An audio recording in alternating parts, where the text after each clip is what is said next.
भारत आणि पाकिस्तान यांच्यातील युद्धाच्या पार्श्वभूमीवर अकोला जिल्ह्यातील पोलीस दलात मोठा बदल करण्यात आला आहे। जिल्ह्यातील सर्व पोलीस अधिकारी आणि कर्मचाऱ्यांच्या सर्व प्रकारच्या रजा तातडीने रद्द करण्यात आल्या आहेत। भारत आणि पाकिस्तान यांच्यातील युद्धाच्या पार्श्वभूमीवर अकोला जिल्ह्यातील पोलीस दलात मोठा बदल करण्यात आला आहे। जिल्ह्यातील सर्व पोलीस अधिकारी आणि कर्मचाऱ्यांच्या सर्व प्रकारच्या रजा तातडीने रद्द करण्यात आल्या आहेत।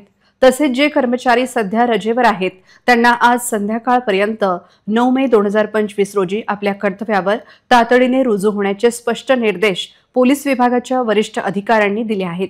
या आदेशात अकोला जिल्हा पोलीस अधीक्षक, अप्पर पोलीस अधीक्षक, सर्व उपविभागीय पोलीस अधिकारी, जिल्ह्यातील सर्व पोलीस स्टेशनचे पोलीस निरीक्षक, सहाय्यक पोलीस निरीक्षक आणि सर्व पोलीस उपनिरीक्षकांचा समावेश आहे।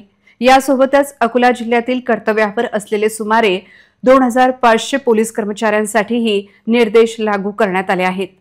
विश्वसनीय सूत्रांनी दिलेल्या माहितीनुसार युद्धजन्य परिस्थितीत जिल्ह्यात कोणतीही अप्रिय घटना घडू नये आणि कायदा व सुव्यवस्था राखली जावी यासाठी वरिष्ठ स्तरावरून हे महत्त्वपूर्ण निर्देश जारी करण्यात आले आहेत।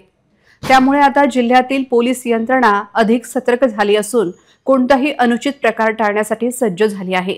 रजेवर असलेल्या कर्मचाऱ्यांनी या आदेशाचे गांभीर्य ओळखून त्वरित आपल्या नेमणुकीच्या ठिकाणी हजर व्हावे, असे आवाहन पोलीस विभागाने केले आहे।